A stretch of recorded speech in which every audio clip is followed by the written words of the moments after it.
Vamos lá, vamos discutir essa questão aqui. E outra coisa, né, joga aqui, eu nem vou discutir a parte de língua portuguesa, eu vou só falar o que eu penso, mas nunca como sou dono da verdade, porque realmente vai ter uma parte aqui que vai, quem tem que bater o martelo ser um professor de língua portuguesa, assim, com um respaldo bom, tá? Mas, enfim, para gerar energia elétrica em uma hidrelétrica, é necessário integrar a vazão do rio, a quantidade de água disponível em determinado período de tempo e os desníveis do relevo. Tá? Então, tem que juntar ali, para poder ter uma energia na hidrelétrica, a vazão do rio, que é fluxo, né? Seria o que seria a vazão? Normalmente você vê a vazão como... Cadê? Letra φ de fluxo, né? F, letra φ grega, o F. E você pega aqui a variação de volume pela variação de tempo, né? O volume por tempo, né? Seria a vazão volumétrica. Tem vazão com massa, também pode ser quantos quilos de certo fluido passou no tempo, também dá uma ideia de vazão. Tá? Então você tem a vazão por volume, você tem a vazão por massa que passa ali num certo intervalo de tempo. Tá? Vou colocar aqui só V, vai ficar mais claro. Então eu tenho que juntar vazão boa, quantidade de água disponível, né? Porque se tiver pouca, uma água para e aí eu fico com a usina hidrelétrica inoperante. E pode ser que tenha vazão, quantidade de água menor, né, em períodos de estiagem. E os desníveis do relevo. Por quê? A usina hidrelétrica, basicamente, ela pega o desnível, transforma. Tudo aqui, essa questão, uma coisa que você podia fazer para acertar essa questão é olhar para a cara do Enem como um todo. O Enem, ele costuma querer pegar o mais, como pode dizer, o ensinamento mais comum, o ensinamento mais básico, e pode colocar de outras maneiras, mas no fundo essa questão é de converter energia, uma energia potencial gravitacional que no final vira elétrica, e você vai ver que do fio d'água que ele vai falar, a energia cinética que vira elétrica. Esse é o mote da questão, tá? Então, a usina hidrelétrica pega aqui, porque assim, a energia potencial que tem aqui, que é uma energia gravitacional, né, que depende da altura, ela vai ser convertida em energia cinética aqui logo antes de bater na hélice, né, que tem a hélice, a pás da hélice da usina hidrelétrica, ela transforma energia cinética durante a queda, que bate e essa pá gira e vai girar um rotor onde tem ímãs e tem espiras e aí gera aquele fluxo magnético alternado, mas vamos concentrar nessa parte da água batendo na pá. Tá? Então a usina hidrelétrica precisa de ter o relevo, porque no macro, olhando para o macro, ela converte basicamente energia potencial da água, que depende da massa de água, da gravidade local e da altura da queda da água, em energia elétrica. Tá? Passa por energia cinética? Passa. Mas olhando com o macro de entrada e saída, o que lá em cima eu tenho o quê? Energia, o principal é energia potencial gravitacional. E aqui eu tenho energia elétrica, tá certo? Então, isso aqui é o caso da hidrelétrica. Então, esse tipo de unidade de geração de energia, acumulação, seria de acumulação. Isso seria uma unidade de acumulação, que é o que a gente vê mais em energia, em hidrelétricas. Né? Energia hidrelétrica é toda usina que produz energia elétrica a partir da água, do fluxo de água. Né? Então, vou continuar lendo. Então, período, tempos e os desníveis do relevo, sejam eles naturais, como as quedas d'água, ou criados artificialmente, como uma represa, provavelmente, por exemplo. Né? Você tem que deixar a água ali represada, abre as comportas, deixa a água cair, enfim. Existem dois tipos de unidade de geração de energia. Aquela por acumulação, né? Que é quando você deixa a água acumular aqui e solta pela queda d'água, e a outra chamada de fio d'água, em que não há acumulação. Então, uma você tem água sendo acumulada, né, para ganhar mais massa e a queda, e a outra é fio d'água, que você vai ver que você não deixa acumular massa, você usa só o fluxo de água corrente, ele, contínuo, que tem naquele rio. As unidades de acumulação são localizadas em locais com altas quedas d'água, então ele dá a especificação da de acumulação. Você coloca ela onde tem altas quedas de água, né? A usina mesmo, ela vem desde aqui, né? Se pegar a estrutura da usina, ela começa ali em cima, na represa, e a queda d'água vai meio que por dentro da usina já. Tá? Então, você constrói esse tipo de unidade onde tem queda d'água. E dado seu grande porte, as emissões gigantescas permitem um acúmulo de grande quantidade de água. Elas vão acumulando. As unidades a fio d'água geram energia com o fluxo de água do rio. Ou seja, pela vazão com mínimo ou nenhum acúmulo de recurso hídrico. Então, pode ter um pouco de acúmulo, mas é mínimo ou nenhum, só pela vazão. O acúmulo seria se em algum momento tivesse, porque ele acaba roubando a energia cinética da água, né? Então, você diminui um pouco a velocidade com a água flui e você causa algum acúmulo. Mas, basicamente, você tem ali o rio, né? Se olhasse aqui, e você coloca a unidade atravessada assim no rio, aqui já tem umas hélices, né? Elas são usadas mais para fornecer uma missão de pequeno porte, às vezes para abastecer, às vezes eu já vi usado para abastecer um vilarejo, algo assim. Pode ser maior porte? Acho que sim, tá? Não sou especialista nessa parte de hidrelétricas. Mas elas pegam basicamente o rio que está passando aqui, o fluxo, e aí coloca ali num pedaço desse rio, aí quando ele passa, dependendo da vazão, né, de novo, de quanto de água está passando, e a energia que essa água tem vai depender do quê? Da velocidade com que ela vem também, porque basicamente aqui não tem não tem variação de energia potencial, você não tem a queda d'água, é tudo plano, então você não está mais convertendo com o macro uma energia potencial que vai virar elétrica. A grande diferença, acho que é isso que a questão queria pegar, era a ideia geral da questão, é que a unidade de, como que chama? Fio d'água. Sim, isso. A unidade de fio d'água, ela pega energia cinética e aí roda a pá ali, que deve de novo girar um rotor, que tem ímã, espiras e forma e produz energia elétrica.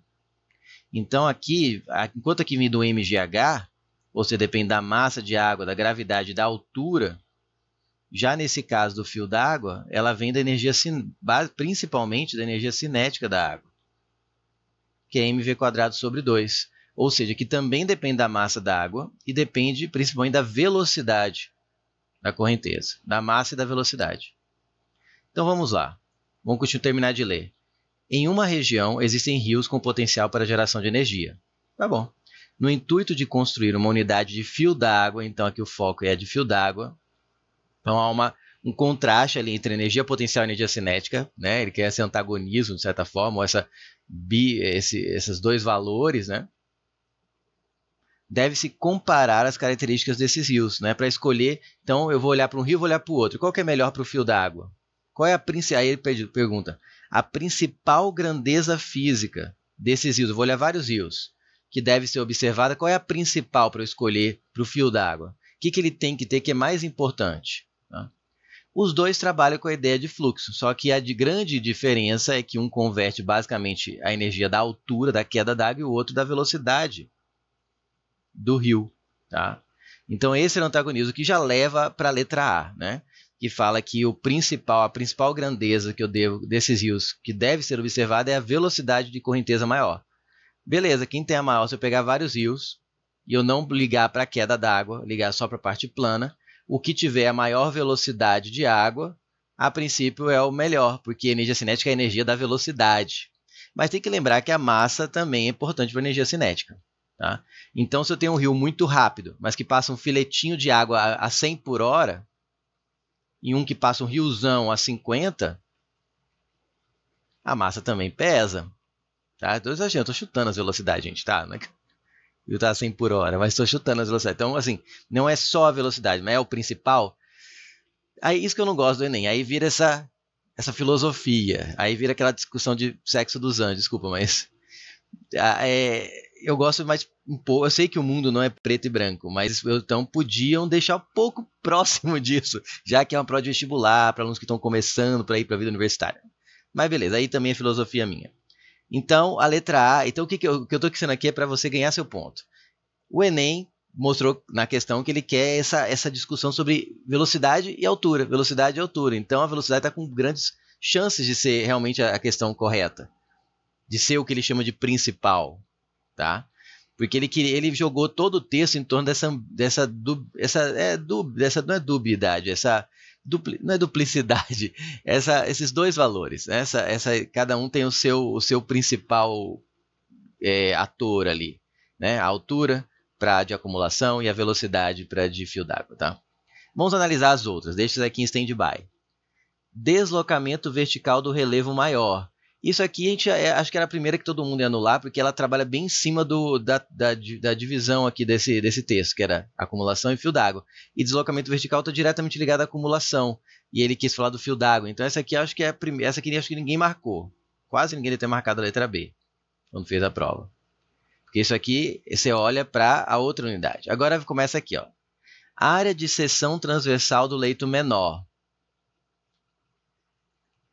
O que acontece? Se eu suponho... Começa algumas complicações que já eram aqui. Se eu tenho um rio assim, e ele tem um certo fluxo, e se aprende hidrodinâmica no ensino médio, inclusive, e de repente ele afunila aqui, tá certo? Ele afunila aqui, naturalmente se aprende hidrodinâmica que a área de seção transversal vezes área 1 vezes V1 é igual a área 2 vezes V2. Tá? Então, se aqui tinha uma área de secção maior e aqui passa a ter uma área de secção menor, a velocidade, o rio ganha velocidade. Você pode olhar um rio que tem um certo fluxo, quando afunila ele ganha velocidade. Então aqui tem um Vzinho, vou colocar uma flecha maior aqui. Aqui vai ser o V1 e aqui o V2. Então você pegar uma menor secção, se tiver só um rio para colocar o fio d'água e o fluxo é constante, você ia tentar colocar o quê? Onde ele ganha mais velocidade seria o protagonista. Só que aí existe um problema. Ele ganha velocidade, porém, em compensação, a massa que passa para a unidade de tempo, ó, se ele ganha velocidade, não, a massa é a mesma, né, por unidade de tempo. Ele pode até ganhar velocidade, mas ele perde a massa, um pouco de massa ali. Ele acaba mantendo o mesmo fluxo, de certa forma, a mesma vazão, porque o que ele ganha em velocidade, porque perdeu a área, né? Aqui a velocidade aumentou porque ele perdeu a área, faz com que o quê? O fluxo, a ideia é manter o fluxo, tá? E não deixar a água acumular. Daí que parte essa ideia da hidrodinâmica. Se não deixa acumular. Então o fluxo de água que está aqui, ou seja, de volume por tempo, acaba sendo o mesmo. Acaba sendo praticamente o mesmo. Porque o volume, ó, o fluxo é volume pelo tempo. Você aumenta a velocidade, só que diminui um pouco a área que passa nessa seção transversal. Cabe menos água aqui, ó, por seção transversal. Então você aumenta a velocidade e diminui a área. O que vai acabar mantendo isso aqui, a quantidade de volume, porque ela cabe menos água, né, para aquela secção transversal passa menos água, só que ela passa mais rapidamente. Então a massa de água que passa ali a cada segundo é a mesma que passava aqui a cada segundo. Aqui ela passava mais devagar porque passa um montão de vez. A cada vez que passa, blum. Imagine pessoas tentando entrar. Tem que entrar de cada vez só o que cabe aqui nessa secção. Passava um monte, blum. Só que passar devagarzinho. Agora aqui, ó, tu vai ter que passar a mesma quantidade naquele 1 segundo. Então passa blum, blum, blum, blum, blum. Ele anda mais rápido, mas passa a mesma quantidade. Então o que acontece? O fluxo se mantém para a gente constante. Se você olhasse para um mesmo rio. Então realmente olhar a área da seção transversal, apesar dela menor área ganhar velocidade, não tem tanta importância se olhar para um mesmo rio, né? E olhando para dois rios diferentes não vai pesar tanto, porque aí eu vou ter que olhar para quê? Para o fluxo. Não adianta ter só um rio com área pequena, né? Ou seja, se o fluxo for pequeno, ainda assim a velocidade não vai ser tão boa. Então, se eu estou comparando um rio com o outro e não trechos de um mesmo rio, não faz tanta importância a área da seção transversal ser menor. A velocidade ganha, mas você perde ali a quantidade que passa por vez ali naquela secção, mantendo de certa forma o fluxo. Ou seja, a vazão. E é a vazão que manda aí para a energia. Então, você ter uma área de secção transversal leito menor poderia dar uma ideia de ganho de velocidade, mas a rigor você acaba mantendo o MV. Tá? Você ganha velocidade, mas a massa que passa cada vez ali é menor, perde massa, de certa forma. estou sendo tão preciso, mas para dar uma ideia geral. Então eu não vou ser meticuloso demais para já não confundir uma questão que já deu tanto nó. Tá? Então essa aqui, fora. Agora aqui eu vou deixar com os professores de língua portuguesa, tá? Eu acho que dava para interpretar dos dois jeitos, aí tem uma discussão infinita de onde tinha que pôr a vírgula. Eu acho que pode até ter razão, só que eu tinha que interpretar, o aluno tem que interpretar que tá aqui, volume de água por unidade de tempo menor. Então, o jeito que o Enem queria que você lesse é assim. Tudo isso menor. O volume de água por unidade de tempo é a vazão, ou fluxo de água. Só que para mim foi de propósito que o Enem fez isso, né? Colocou assim, virou uma questão de língua portuguesa. Porque muitos, quando eu bati o olho a primeira vez, eu vou assumir, eu li errado, eu entendi que era volume de água por unidade de tempo menor. Eu entendi assim, ó, separei aqui. Que o menor era unidade de tempo. Tá? Agora, para quê? Por que não reescreveu isso? Porque assim, eu não vou discutir a língua portuguesa. Então pode ser mesmo que só tinha um jeito de interpretar isso. Tinha que ser volume de água por unidade de tempo menor. E não era impossível, do jeito que está escrito, ser aceito a interpretação de que era volume de água por unidade de tempo menor. Tinha que ter uma vírgula em algum lugar. Geralmente em português, eu já fui até bonzinho na época do cursinho, mas eu estou bem defasado. Então realmente não vou entrar nesse mérito. A minha resposta é se é obrigatório, se era só essa interpretação a possível, que tinha que ser tudo menor, ou seja, vazão menor, o que aí leva a crer que obviamente é falso, porque eu quero vazão maior, produzir mais energia, e se não podia de forma alguma, do jeito que está escrito aqui, é errado interpretar volume de água por unidade de tempo menor, como se aqui tudo fosse junto, né? O menor fosse referente à unidade de tempo, que não tem como, do jeito sem a vírgula em algum lugar aí, está errado mesmo interpretar isso e martelo, eu vou responder não sei. Não sei se é isso, não sei. Eu não tenho conhecimento suficiente de língua portuguesa para afirmar. Eu sei que muita gente que leu isso, leu de duas formas, né? E acho que muitos se aproximaram menor da unidade de tempo. Então parece que foi um texto escrito para confundir de propósito. Então talvez realmente exista uma regra em português que fala que só poderia estar errado interpretar para unidade de tempo menor do jeito que está escrito aí. Que não tem como. Eu vou deixar isso para os professores de língua portuguesa, tá? Não vou entrar nesse mérito.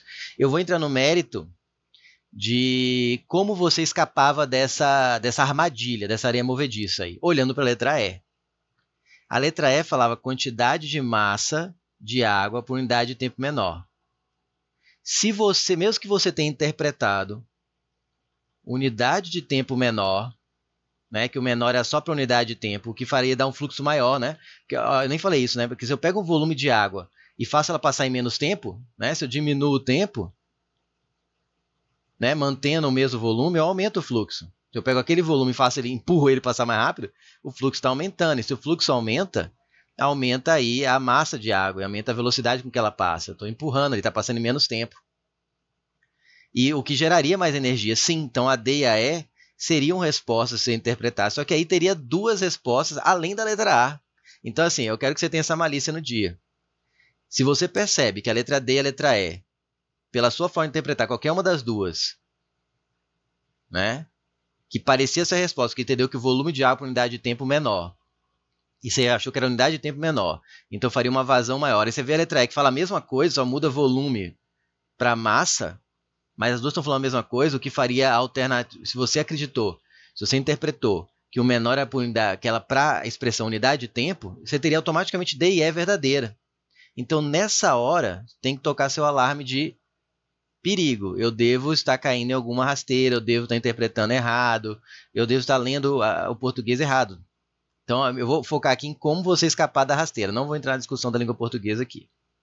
Você viu a D e a E dizendo a mesma coisa e para seu entendimento as duas estão certas, é porque alguma coisa está errada. Não pode ter D e E e ainda a letra A, que estava lá com grande potencial de ser a certa, porque todo o jogo aqui, o texto é nessa brincadeira com energia potencial e energia cinética. E a A encaixa com uma luva, né? Então você ia passar, opa, tem uma coisa errada, eu estou lendo isso errado. Como que a D e E são verdadeiras junto com a A? Você não vai, então a questão está errada, vai anular e não vou fazer. Não. Enem, quantas vezes o Enem anulou uma questão, né, desde 2012? 3 vezes? Não sei. Sido 3 vezes, 2 vezes, não sei. Então você não pode sair contando. A prova é bem feita, tá? Só que às vezes ela é bem feita para te dar rasteira. Tá? E você tem que estar pronta para isso? Tem. Pronto para isso? Tem. Tá? Porque você quer passar ou não quer? Você vai ficar brigando ali? Tá, não acho que você tem que desistir. Deu errado? Tem que ir lá brigar. Mas tenta evitar, tenta já ganhar esse ponto. Você pegou D e E, e as duas estão verdadeiras a sua concepção, é porque alguma coisa está errada. Relê. E aí se você vê que as duas são verdadeiras, é porque as duas devem estar erradas, você está interpretando errado. E vai para uma outra alternativa que tem encaixe maior. E por que essa tem encaixe maior que essa? Porque aí você tem que ter experiência, e isso não digo experiência que você teve mais de 20 anos resolvendo questões, que nem eu já tô, né? Mas porque eu não peguei a experiência toda só agora, no 20º ano. Com 1 ano fazendo muita questão, máximo 2 você ganha muita experiência. Focar só no Enem, 1 ano, 6 meses você ganha muita experiência com questões de Enem. E você vai perceber que o Enem pega, geralmente, conceitos, joga com ideias meio para te confundir, mas as sementes que ele está plantando ali são bem claras. Aqui com a energia potencial versus energia cinética. E quem se encaixa melhor nisso é a letra A e a letra B. B é bem a cara da energia potencial e A seria o antagonista, né? Bem a cara da velocidade cinética, da velocidade cinética, ó, da energia cinética. Então, por isso o A já se encaixava melhor. E aí você lê a D e a E, parece que as duas estão certas, é porque alguma coisa deve estar interpretando não do jeito que o examinador queria. E aí você vai pegar. Se você não conseguir reler e perceber que ele falava volume de unidade de tempo, tudo isso menor, ou seja, vazão menor, e aqui é a mesma coisa. Ele queria que você lesse tudo isso aqui como se fosse uma coisa só. E tudo isso é menor quantidade de massa de água por unidade de tempo. Ou seja, vazão. Só que aqui é vazão com massa. Menor. Porque se você enxergasse isso, já eliminava de cara, né? Vazão menor dá menos energia. Mas se você não viu isso, mas viu que tem as duas estão falando a mesma coisa, foge delas. Combinado? Gabarito, letra A de amor.